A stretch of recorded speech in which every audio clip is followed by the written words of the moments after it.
Okay, so we are live. It is, let's see, it's 4/13/6/29/2024.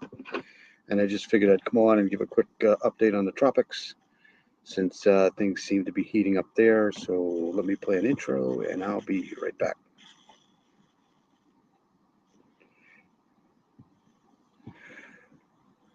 Be right back.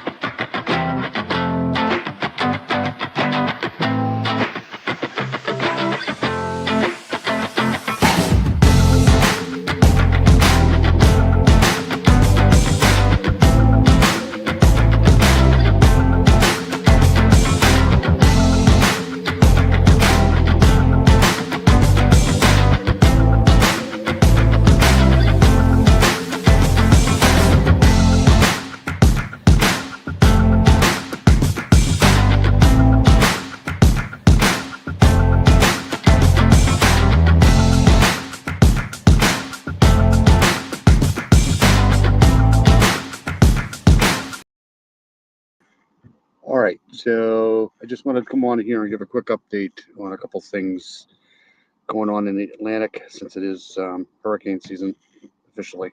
So let's get to some maps here. Let me start off with this here. Hope everybody's doing well. I don't expect too many people to be on here right now. It's 4:15 on a Saturday, so this is the tropics here. This is United States here, South America here, coast of Africa here, Cape Verde Islands here, and we have three little systems here.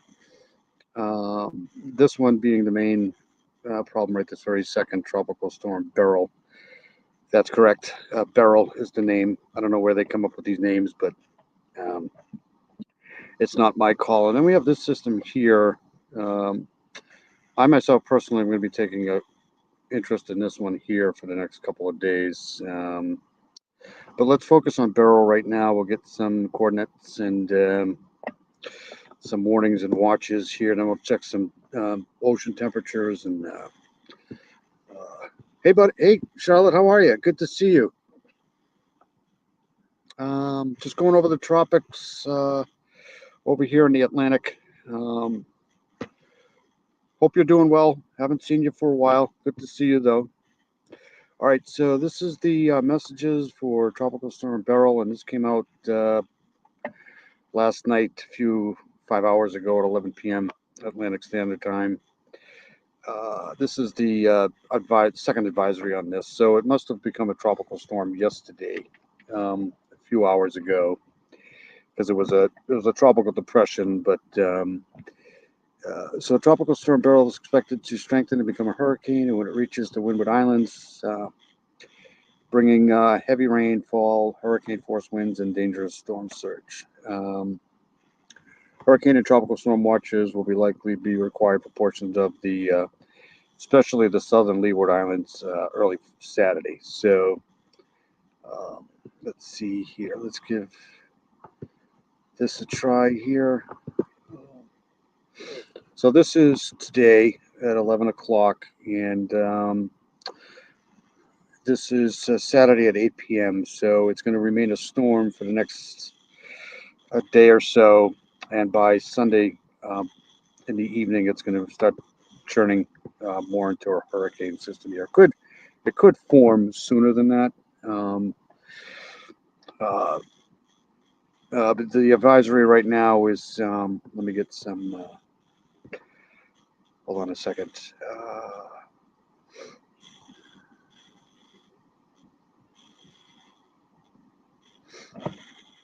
Let me go back in a second here. Okay, so right now it's a minimal tropical storm. It's barely at probably 40 miles an hour. And they rely on buoys out here. There's really no aircraft that go into these things when they're this far into the Atlantic. So they're basically just relying on plotting and buoys and all of that kind of stuff. But if you're plotting at home, it's located about 93 north, 43.6 west. Movement is at about 16 knots, 18 miles an hour. So it's moving pretty good. 35 knots, 40 miles an hour. And this central pressure is pretty high. So you want to see this thing get down around, 997, 995 for this to start to get closer to hurricane status. But right now it's, barely a tropical storm at this point. And this one here, this has a 40% chance of forming in the next 7 days. This one here could be a problem if it gets into the Gulf of Mexico here, but we'll keep an eye on this one for now. So let's go back to the stream here. Nice cup of tea in the garden. Thank you for explaining. Yeah. Well, I don't think you guys have to worry too much about hurricanes over there. I'm pretty sure you get enough wet weather over there um, for yourselves. Let me. I'm gonna go to. Let's take a look at it here. Let me do the complete Atlantic here and find out what's going on. So this is basically our side of the planet here, and this is the intertropical convergence zone. It runs basically from, the African coast, and it goes all the way over to, the Far East. And you have a convergence here of shifting winds here. And in the Atlantic here during the summer months, you have this high pressure system here that just moves and moves and moves, and these storm systems kind of come off the coast, and depending on where this high pressure sets up, this is where these systems are going to go. And the winds here are lightened up enough so that some of these storms can produce this early in the season, because it is technically early for the Atlantic. But so let's go back here. We'll do a loop of the Atlantic. I don't think I can get it visible right now, so let's just loop this here.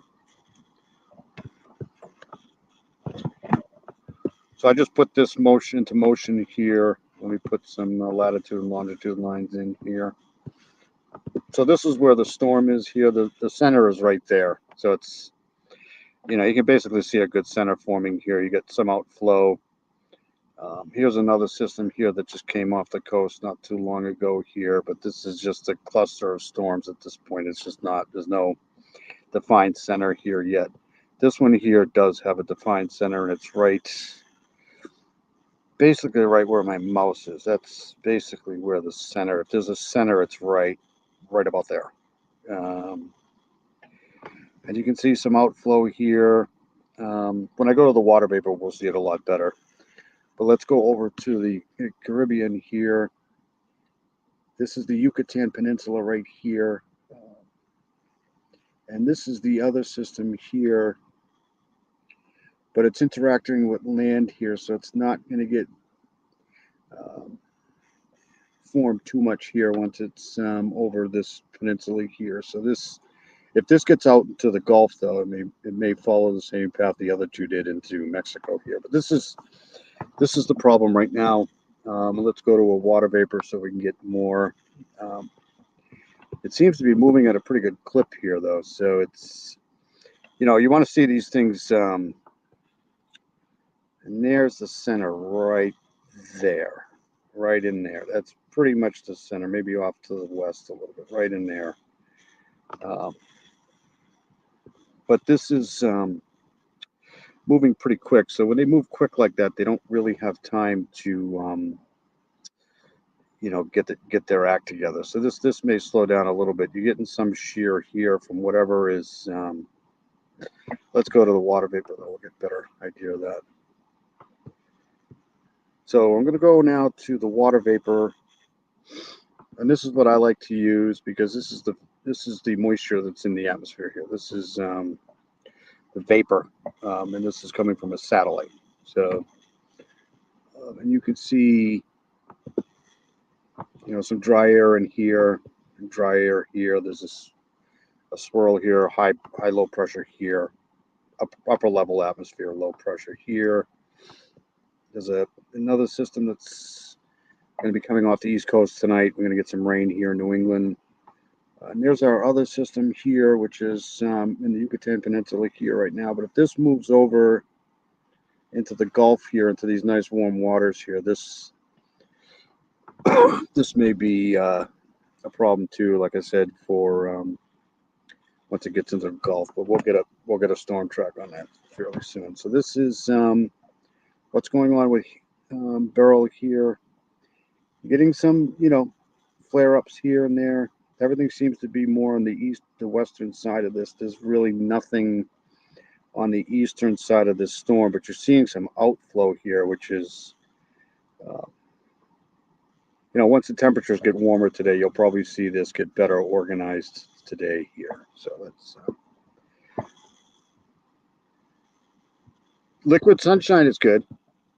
It's been probably the coldest summer that I could ever remember here in the Northeast of the United States. It's been, it was in the 90s last week, but it was 44 degrees last night when I was out driving around. So it's been fairly, that's cold, even for this part of the country here. All right, let's go down a level here. Whoops.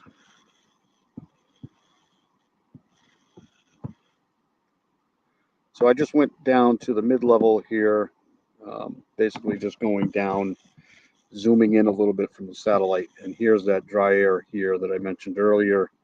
So I can't go this way. And some of this dry air may be trying to hinder this a little bit. But here's that ridge of high pressure here. So it can't go this way. So it's going to have to go basically on this path here until it gets into the Caribbean. And once it gets in here, it's anybody's guess because there's a lot going on in here right now.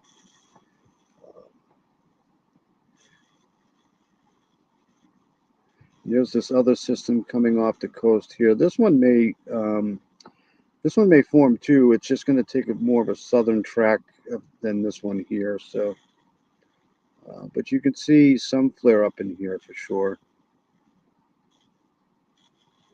But this is the main focus right now. This is what I came on here for. I'm going to take a little deeper dive into this. So there's that system right there.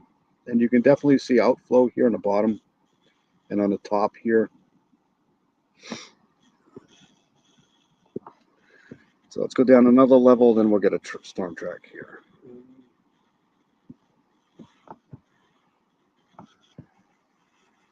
So this is really close to the surface here. And you can definitely see this ridge here, high pressure ridge. So this is not going to be able to go north-northwest. It's going to have to go kind of this way here. What I want to do now is let's get out of here. I'll leave that up for a second.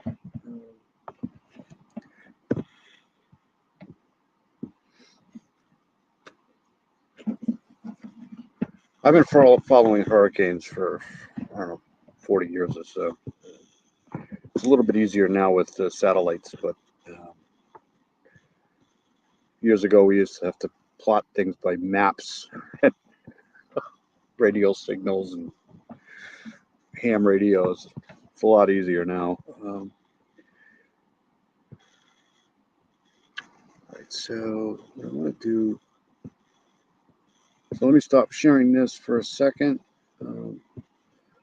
Dream of warm waters. Yeah, I love tropical air. It's I belong in the tropics. That's where I belong because I love warm, muggy air.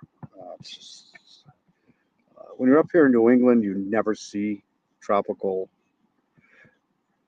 air. It's always, it's muggy in the summer here a little bit, but nothing like when you're in the tropics. I could literally live in the tropics. It's I'm in the wrong part of the world here. But I hope you're doing well, Charlotte. It's been good to see you in the chat. I know it's when I go on at 1 or 2 in the morning here, it's kind of early for you. So always good to see Charlotte in here. So let's go. I want to go to this here. And I want to go to, so what I'm going to do now is I'm going to go to what it's like in the Atlantic as far as temperature, the water temperatures here. And I'm assuming that this is probably down about a mile. But so this is, so there's Florida here. There's the East Coast of the United States there. There's Nova Scotia, South America down here, right there. Coast of Africa here. So here's where our system is, right in this parallel here. So you're looking at, this is the juicy fruit for this storm system here. You get up into here where that dry air was that I just showed you. It's going to be a lot cooler water temperatures here, but right in this intertropical conversion zone, this is where all the warm areas, and this is what these systems feed off of, is this storm is. So the water temperatures here are pretty good. And believe it or not, up in this area here, you get 22, 20 here, even 16, 14 for this area up here. That's actually pretty warm. So the sea surface temperatures are running a little bit still above average here. So here's your anomaly loop. So this is, what we have for anomalies in the ocean right now. So like I said, here's Florida here. This is the East Coast. Here's Africa here. And these are running fairly normal here for this time of the year. It doesn't usually warm up here, in this tropical conversion zone until later August, September, especially September. But right in this dry patch here, you're seeing cooler waters here, but this is fairly, lukewarm, so to speak, for this time of the year here. Later on in the summer, these will go up a little bit, but they're still above normal a little bit. El Nino's over now, so you're not getting those westerlies here as much. All right, so there's the sea surface temperatures, and over here in the Gulf, that's why I said if this system here, so Yucatan Peninsula here, so if you get, if this system here can get into the bay here, the Bay of Campeche here, it's going to have a good chance of getting going here. And this is the, this is the table of 5 is, of course, the highest, and -5 is the coldest. So up in, the deep Atlantic up here in northern Atlantic here, it's going to be chillier, obviously, than down into here. Here's your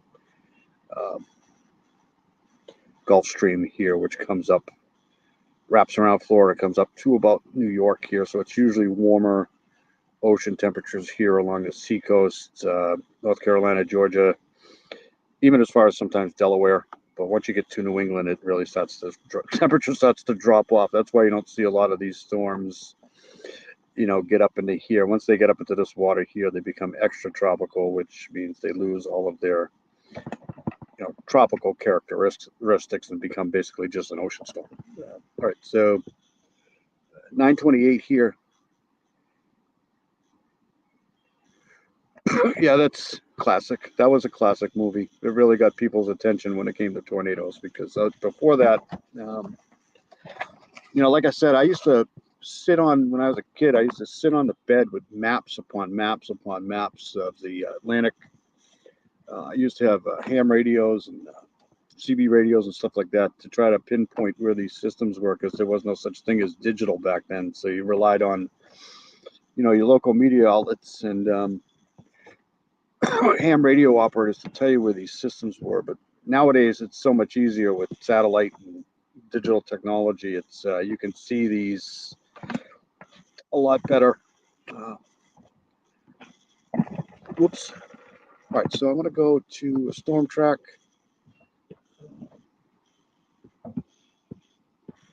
Let's get out of here.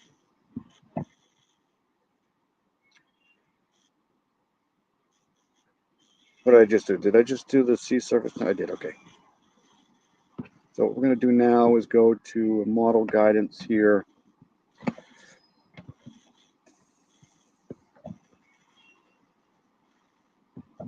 And you can do this yourself. You can just go to the National Weather Service.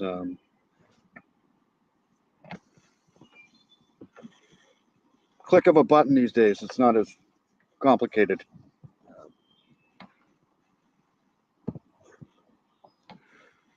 All right, so I'm not going to get that one. Here we go. All right, so this is the 7-day loop. And then this is the mosquitoes are still out, though.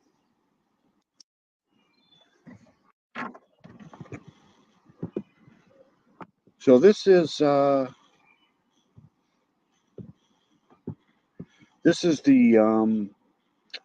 GFS. So it's both. It's the I believe this includes the European model too, but I could be wrong. But this is 150, 162 hour forecast. So this is good 7 days here. So here's our system here. And this is that other one. Let's go back a little bit here. I want to rock this. This is interesting.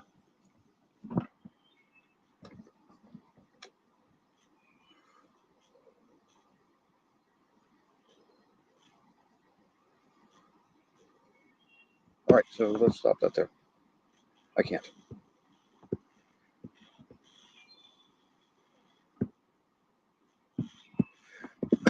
All right, so this is that other system that we were looking at here, right behind Beryl. This is Beryl here. And here's that other system here in the, basically right next to the Cape, Bay of Campeche here. So you're going to watch this plotting here. Here's this one here. Obviously, the red here is indicating more of a system here. The blue here is more of just a wave. But let me put this into motion here.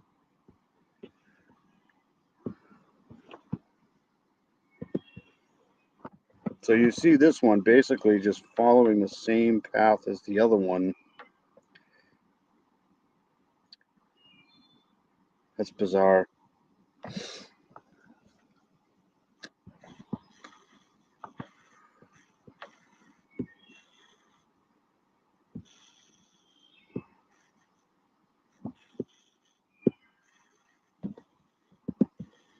Okay, so this is better.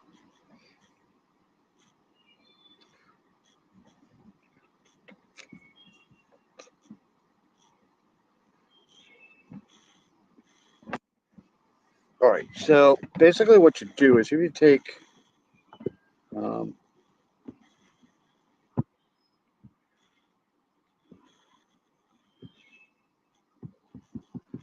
me go all the way back here. All right, so I'm going to rock this here. Hold on.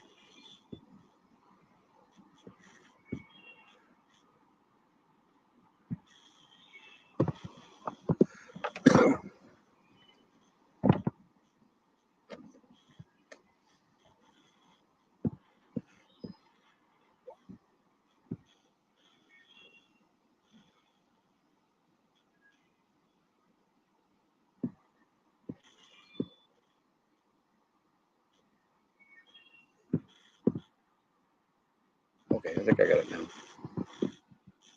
Nope.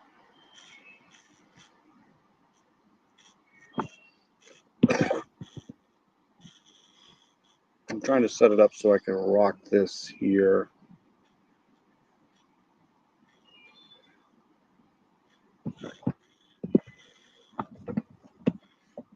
So basically what they do when they're out this far into the Atlantic is they'll take computer models and they'll basically take buoy observations or ship observations, and they'll take a computer and tie all these things in together.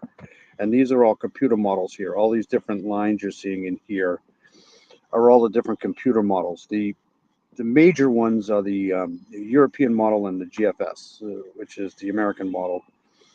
And I've learned that the European model is much more accurate than the the American model. The American model is getting a little bit better, but if you want to plot this right, you go by the European model because it's much more accurate. I don't know if the European model's in this one here, but the consensus is for this to go right basically down Broadway, so to speak, in the Caribbean here.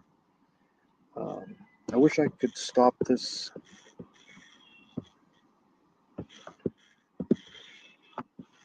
Let me see if I got everybody's.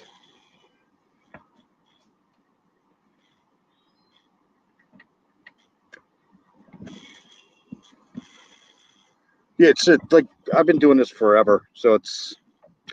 I mean, I did take a meteorology class in college, but it's not like I became one. But I've been doing this so long, I know what's going on, kind of. So where am I here? So basically, this is the parallel here, right? So, between these two, latitude and longitude lines, that's where this is. Here's, the Caribbean here. This is the waterway here. This is Florida here, United States here. This is the Gulf of Mexico here. So this one here, both of these systems here this one's probably going to form to, I don't know if it's going to develop into a system or not, but this one here is definitely going to strengthen because you have this red line here indicating that once it gets basically splitting the Caribbean here, here's South America here. Once it gets into the Caribbean here, you're going to notice that the water temperatures go down a little bit here. So who knows what happens in here? Like when you get halfway through the Caribbean here, you may see this go back to a storm here instead of a hurricane. But once it gets into the Gulf, if it gets into the Gulf, it's anybody's guess, really. I'll have to take a look to see where some of these systems in the United States set up shop. If there's a trough here in the United States that comes down and dips down here, this storm will not be able to go northeast. But if there isn't a trough here, then this can go anywhere, really. So we'll have to see where this stuff. Indications here is there's not going to be too much of it. Let's start this again. I mean, it's just a guesstimate here where these.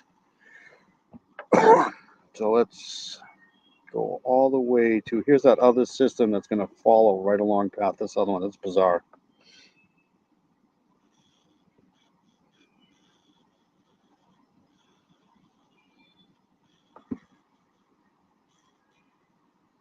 So it seems like there's going to be something going on here in Georgia. But to me, it seems like this is going to be pretty consistent here, where it's going to basically just do what most of them do when they get into the Caribbean here. They're going to kind of take a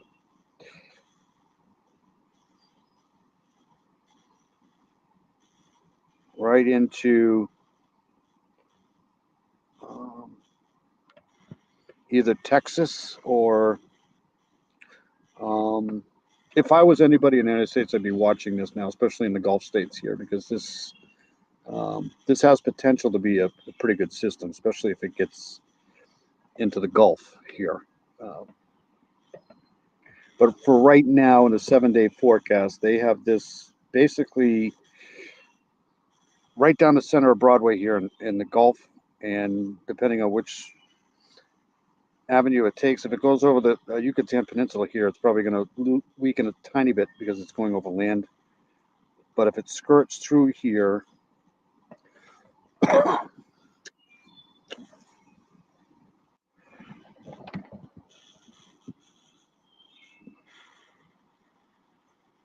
obviously these other plots are possible too.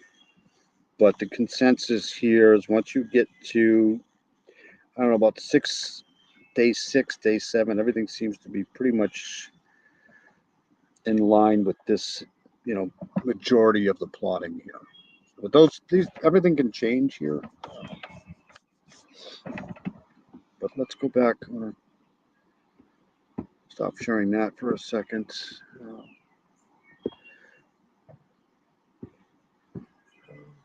Thank you, ma'am. Beryl. I don't know where they come up with these names.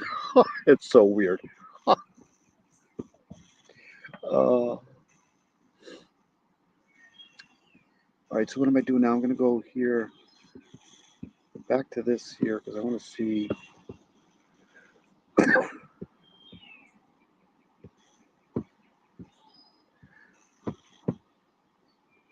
So basically what I did is I just turned the lightning enhancer up. So,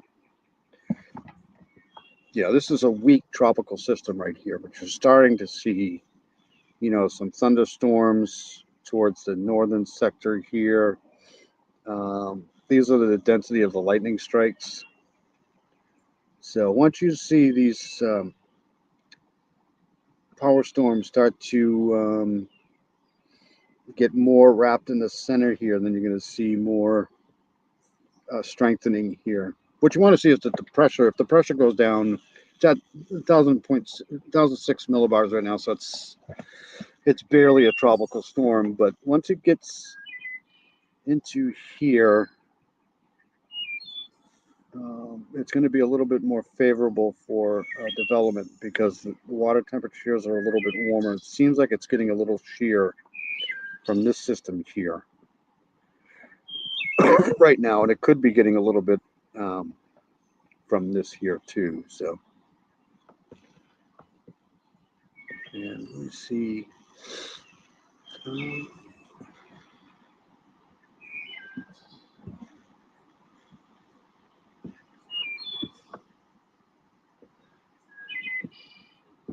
I'm not going to see anything with this here yet.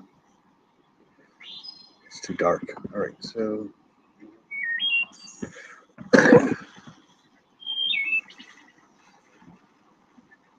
can I get it visible, you think? No, too dark. Okay.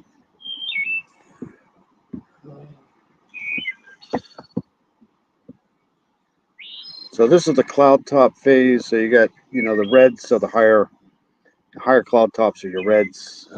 Lower cloud tops, obviously, are your greens. But you're seeing a little bit of outflow here and more outflow here. This system here looks like it's going to get a little bit better organized too here.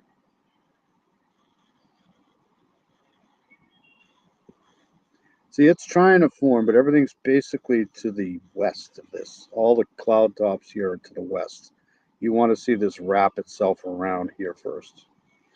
And that'll probably happen once it starts to get over into this. Let me put...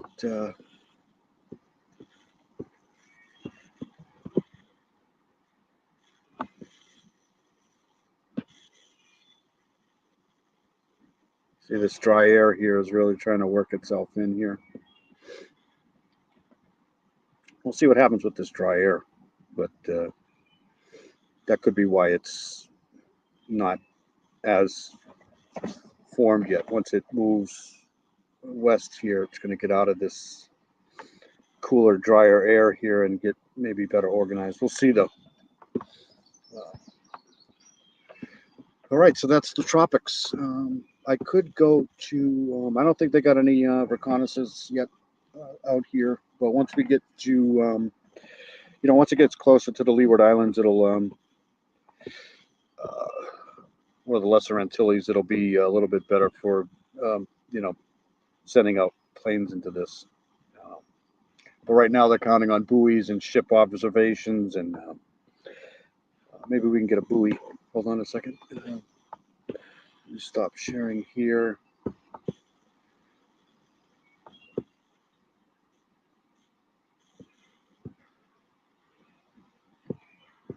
I just wish they would put everything into one page. That way you wouldn't have to go in and out of everything here. So let's hold on a second. I'm going to get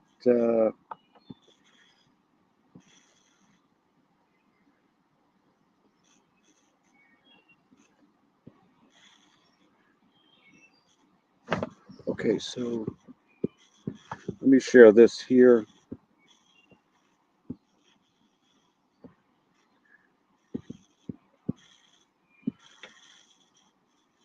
Okay, so hurricane warning right now for the Caribbean, Southwest Atlantic. Graphic forecast.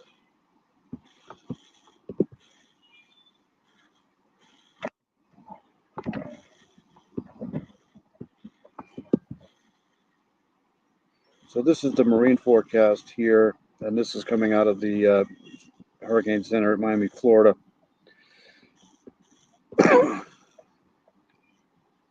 So they have this becoming a TD2 here, looks like.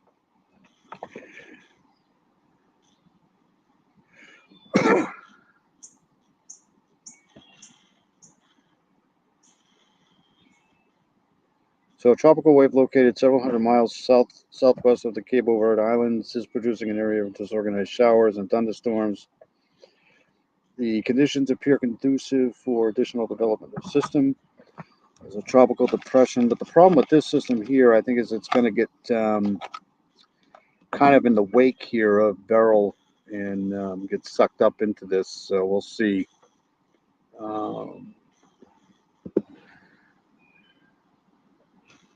What I want to do is I want to try to find a buoy here.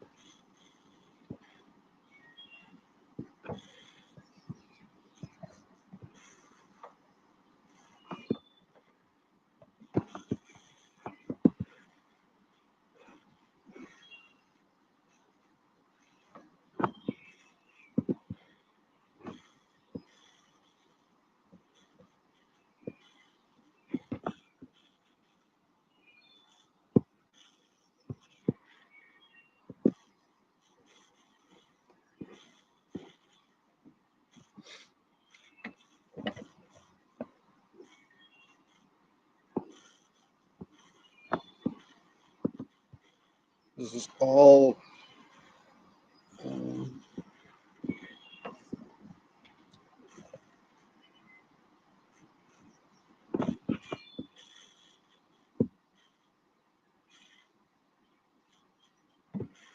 maximum. So tropical storm Beryl, maximum wind 50 knots, 60 knots here. This is all marine forecast. Okay, so here's your high pressure. This is the Gulf. This is what I wanted to see here. You get a high pressure here right now at this very second over. Here's your parallels here, longitude, latitude. This is the Gulf of Mexico here. This is the other low pressure here. And high pressure here. So high pressure goes counterclockwise.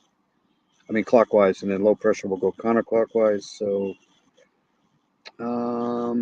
yeah, it's not going to be able to come through here and go this way. So they're thinking this is going to go right like this here.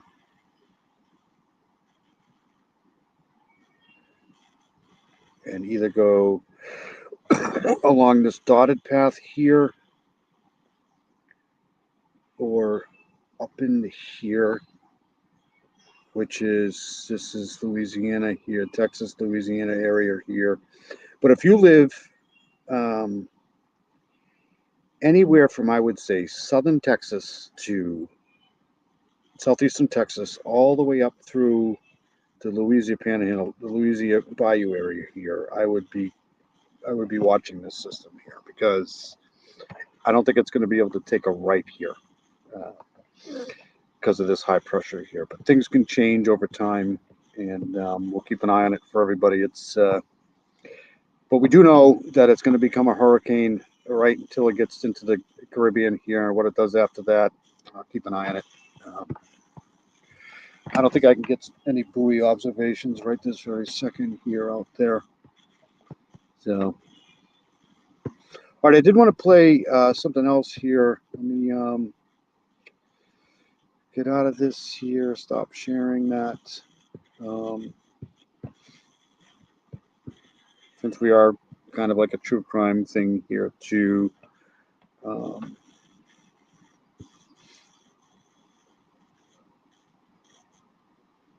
I did want to play something else here. Tonight is my night off, so early tomorrow morning I'm going to be probably 12:30ish. I'm going to be getting back into the Trenny Gibson case, and we're all going to go take a hike. That's too funny. We're all going to go take a hike through the Smoky Mountains because I found some more information regarding that. But I wanted to play something here. Hold on a second. Let me go to the history.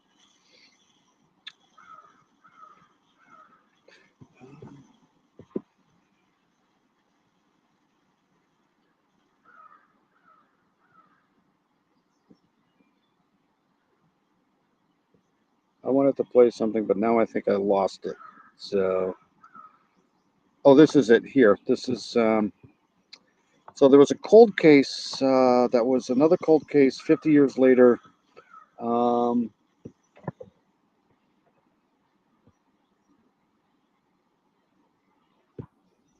right, so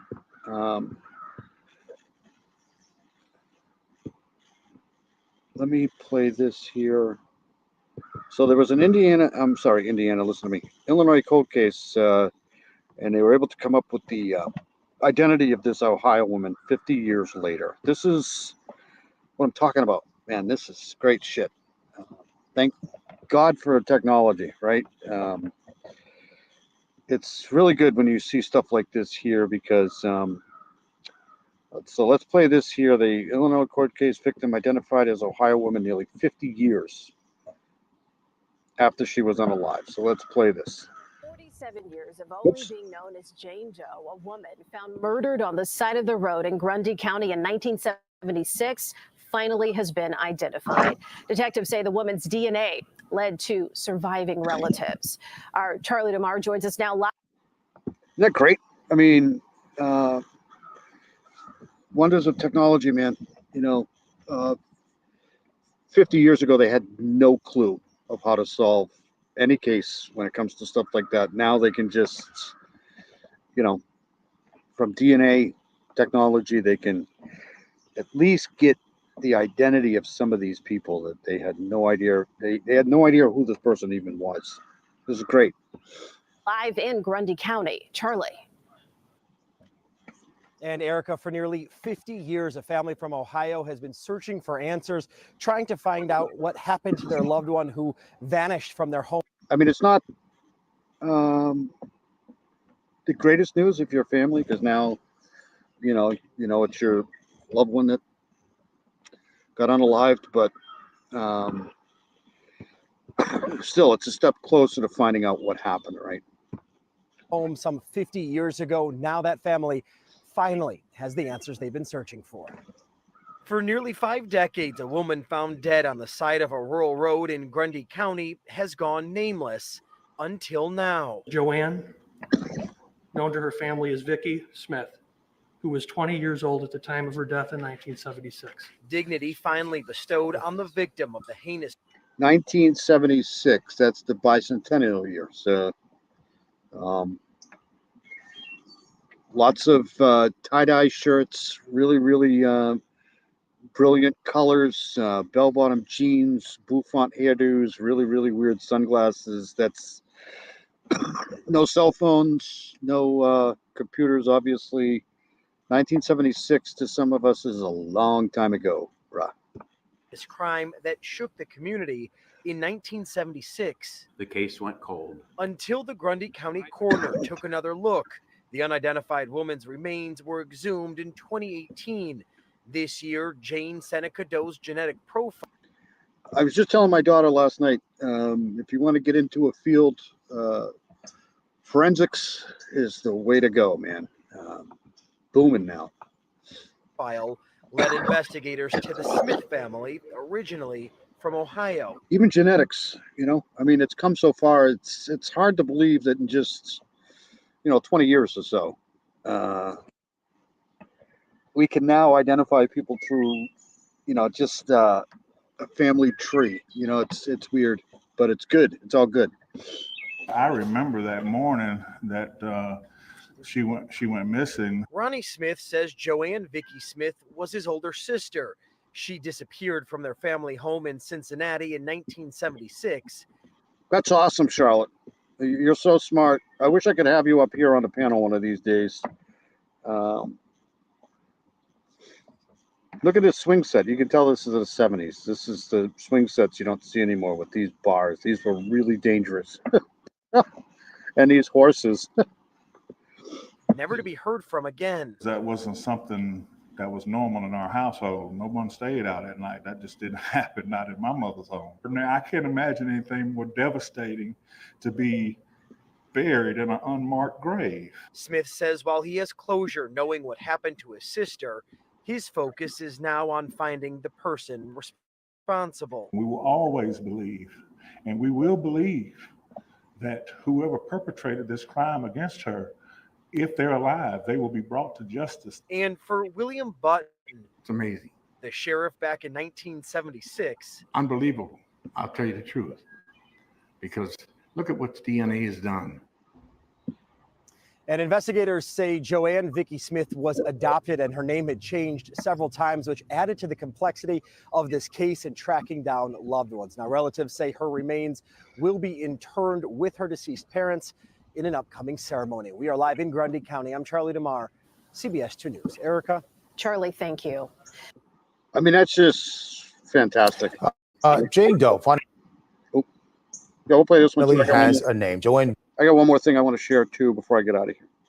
Vicky Smith's family says it's a relief to know she is now on her way home. She disappeared in June of 1976. Her body was found in a ditch 4 months later along Route 6 near Holderman Hill. She had been shot in the head. In 2019, the coroner Holderman Hill.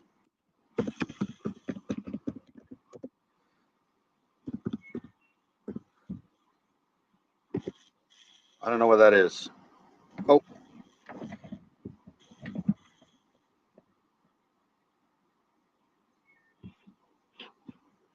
Holderman Hill.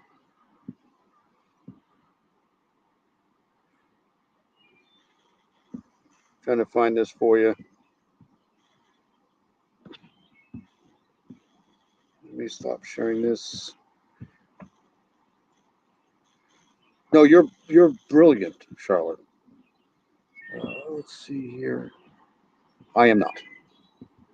It's so this is, I believe this is what they're talking about here. It's a cliff, Holderman Hill. Here's let me back out of here for a second. There's Chicago here, so it's southwest of Chicago, Chicago Heights. Let's go in layers here.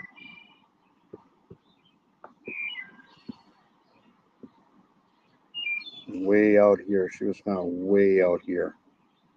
This is rural Illinois here for sure. All right. I just wanted to give people a, I think that's what he said anyways. Holderman Hill. All right, let's go back to this here.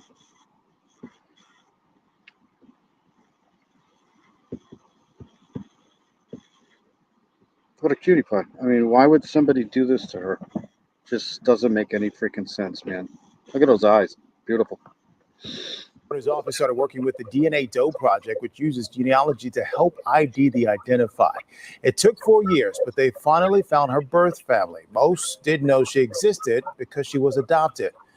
Her adoptive brother says both of Vicky's families are now processing the bittersweet feelings. See, that kind of sends a monkey wrench into things if you're, of adoption, because now they can't find the birth parents if you're adopted. So, objections, you specify. No. Everybody knows I'm probably the dumbest person on the planet. I really, really cherish that. That's like one of my main contributors into society. I am just not that intelligent. This has really been very hard on our family over the years. I try, but doesn't do any good. Of not knowing what happened We always treated Vicky as present and among us, as alive. When My one of my best friends when I was younger, his mother was probably one of the sweetest women on the planet, Olivia. He's called me Triple D. Dangerous. The boy is dangerous.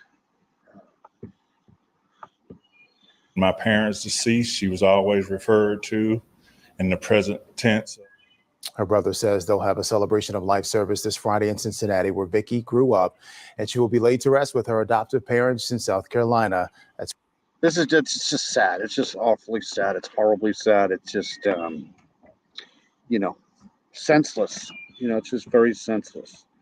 All right, so give me a second here. I want to go to this one here, this guy here. People that talk about SKers always seem to want to pass over this guy here. But in my opinion, this guy, Israel Keys, was just as bad as all of them. I mean, if not worse. He had literally had planned all of this stuff with what he called burial unaliving kits. How devious can you get? Like how it's just awful. Just awful person.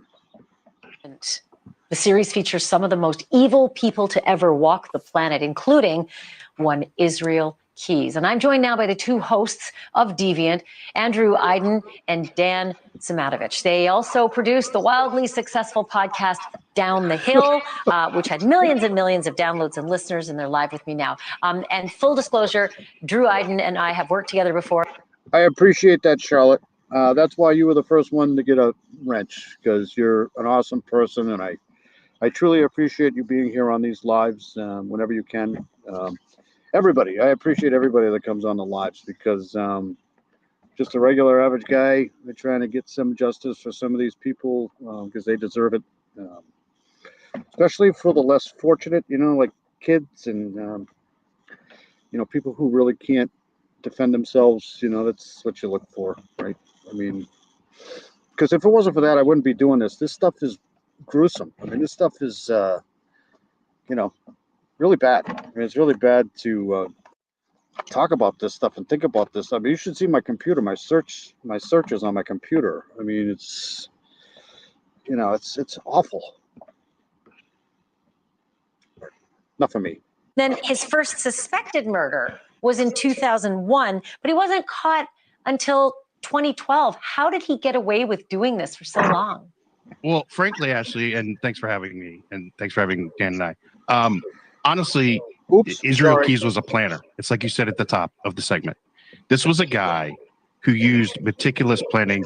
I try not to smoke on camera. I apologize for that. I don't think the FBI, I don't think the police, I don't think any law enforcement agency has ever seen before. And when you look at the way this guy operated for years, one of the keys that made him so prolific was that he lived a life of constant motion. We looked into the FBI documents. We looked at the travel that he accumulated over the years of when he was doing these things, and he was constantly on the move. And we're also talking about a guy, as you said at the top, which is he buried kill kits all over the country, Wyoming, Vermont, and he did it years ahead of time, and then would go back to Vermont in 2011, 2 years after he buried this kill kit in the woods, and carried out the murder of Bill and Lorraine Currier. So calculated, meticulous, and planning are the reason why this. I mean, you can say this pretty much about any. Frosty is awesome. Frosty is a really good guy. Like I said, a lot of these, Southern Gallo's great. Frosty's great. Rick Snae's great. All of these guys are great. I don't agree with them 100% of the time. And that's okay, because that's what makes us human beings. We can't all agree on the same shit all the time. I mean, it'd be a boring place for that. But Frosty's a great guy. Frosty, I was probably Frosty's first 100 followers too. I mean, Frosty's great. Great guy. But getting back to these guys here, who knows how many people these guys unalived? You're just never going to know. Like BTK, if you expect me to believe he only unalived 10 people, I just don't believe that. Same with this guy here. This guy here was just a horrible human being. He was a hunter of human beings. That's what he was. This guy got away with this for so long. But also like super random. And Dan, I don't get it. I don't get the sheer randomness. I have a lot of OCD, so when I do things, sometimes I want to, try to, like, if I'm smoking on camera and stuff like that, it's not, I don't know. Of how he chose these poor, unsuspecting victims. Yeah, Ashley, that's one of the things that made him so different. Most serial killers have a type, right? Big, small, blonde, brunette. They have a pattern. And Israel Keyes, along with other things, some of the things that Andrew just mentioned, defy. One of these days, I'm going to get, a pretty good series on SKers, because even though some of them are different in how they, their MOs and stuff like that, most of them are mentally are fairly similar. It's defied all those expectations, defied all those regular things. And the truly scary thing about him was I remember years and years ago when we were kids, we used to watch black and white TV, like creature double features where it had like the werewolf and Bela Lugosi and who was the other guy, Lon Chaney.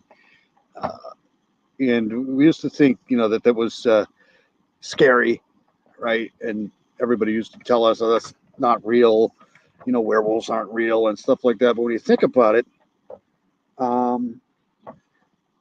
even though the technical term werewolf isn't real, some of these people, that's exactly how they operate. They live in society. They live amongst us. They look like everybody else. But at night, whenever they do these hideous things to other people, they turn into the werewolf. They turn into a vampire. They turn into somebody freaking completely different. And I really can't stand it when people say, how could somebody like this do that? They're everywhere. You can't judge a book by its cover. You just can't. I mean, most of these SKers, you would have looked at them and said, this is a fairly normal person, right? But they're not normal. They are far from being normal. Could have been anyone. It could have been anywhere. And we talked to one of the people who investigated him and who was in the room with him for all these interrogations, FBI Special Agent Jolene Godin. We actually have and I really think people are starting to catch on to that a little bit, where, years past, people looked at people and said, well, they have to look like the werewolf to be a suspect. No, it's not the case. Most of these guys look fairly normal. little piece of tape for one of the things she told us. Most serial killers, serial offenders have a type. They like women between 18 and 25 who are blonde, or, something like that. And it became very evident in our conversations with Keyes that didn't matter. It really didn't matter who the person was, their age. No victimology whatsoever. None at all. It was really all about opportunity. So bizarre. But Drew, you guys also jump in here. You guys also spoke to. It's so weird because, the first thing that comes to your mind, when you think about monsters and things like that, is you think ogre, or you think somebody that doesn't look like everybody else, but that's not the case. BTK, perfect example. I mean, I'll be the first person to tell you that Ted Bundy looked a little weird, but out in general public, before he got caught, nobody would have even suspected that guy. Nobody. To people who knew this guy when he was a teenager. Any difference when he was young to when he ended up being so prolific as a killer? I think what we wanted to do with the show, obviously, is to beyond just talk about what he did. We were trying to when it comes to these crimes, I don't trust anybody. Zippo. You know, if they haven't caught a suspect yet, there's about 7 billion people that could be a suspect. I don't trust anybody, nobody, because I've seen and heard things, and I mean, you just never know.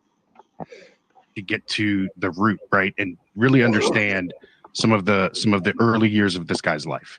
And so we spoke to a woman by the name of Desiree Smith, and she was as an young teen, in Colville, Washington, where Israel Keys grew up. They grew up in a very strict. And I really believe that that's how, you know, guys like or unalivers like now, geez, I'm having a mind blank here. The guy in England there got away with it because they're probably looking for somebody that looked like they were an SKer. But you know, they don't look like that. Fundamentalist, religion organization, I guess, for lack of a better term.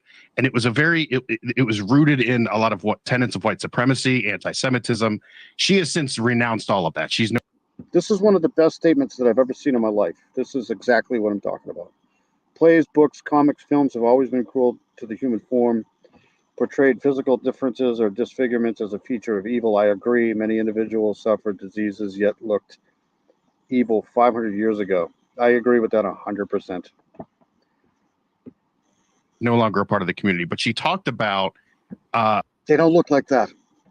One of the times that she went on what essentially was a date with him. They went to this lunch that was kind of an organized event of some kind by this church, and she talked about what it was like being at that date with him. So here it is. He kind of didn't put off the best vibe. He was kind of creepy and just. So this is, I guess, one of the people who might have been a victim of this guy. Very socially awkward, but not in like an endearing way, in a creepy way. Later in life, when I found out he became a killer, it disturbed me partly because I thought to myself, you know, literally I could have been a victim. Oh my goodness, I'm like so binging this. Andrew Iden and Dan Samatovich, I can't thank you enough. You're at it again. I suspect this is going to be another big blockbuster podcast. Thank you so much for being on tonight, and really appreciate you letting us. Thank you, Ashley. All right, so that's the end of that. Let me do one more thing, and then I'll get the hell out of here and leave you people alone. So this is what I'm going to be going over tonight, early tomorrow morning. I did the first episode last week. This is Trenny Lynn Gibson here. She went missing in 1976 in October. I believe it was October 8th, 1976. Let me get a better image of that there. Yeah. This is better here. There you go. Right there. So she went out with a, I believe it was a field trip out to the Smoky Mountains. They were planning on going out there to, do a field trip, pretty much a science project. She went missing, and she's never been found. So we're going to be doing that tonight. I got some more information. We're going to take a walk up to Andrews Bald from Klingman's viewpoint and see where she kind of went missing and do a timeline on that. So that's what we're going to do tonight. I hope everybody can join me here because it's a pretty good, horrible story. But I want to thank Charlotte for coming in. Thank you very much, Charlotte, for coming in. I hope you have a great day. I'm going to try to get some sleep. But I'll definitely keep an eye on the tropics for everybody because it's building up here. I have a feeling it's going to be a fairly decent year. So we'll keep an eye on that. I'll play an intro and I'll get the hell out of here. I'll get the hell out of here. Thank you, Charlotte, again for coming in. And whoever's on replay, thank you very much. One thing I want to say before I go, Jinx has a new channel. I don't know if anybody knows who Jinx is. She's a freaking fantastic person. Once I find out what her link is to her channel, I'm going to promote it like a bandfire because she's a fantastic person, fantastic woman. She's got the greatest accent in the world. She's a very, very awesome person. I respect her. She's great. She's just a great person. So once I find out her channel, I'll be promoting that as much as I possibly can because she's just freaking great. Jinx is awesome. So I'll get out of here, and thank you, Charlotte, very much for coming in. Let me read this here. Hold on a second. Humans are primitive. Yep, we're basically animals. But it's always good to see Charlotte, and Charlotte's great. So let's get out of here.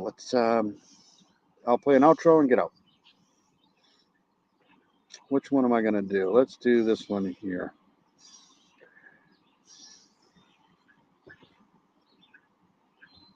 I'll see you guys tonight. Thank you for helping with Jinx. She's great. Jinx is awesome.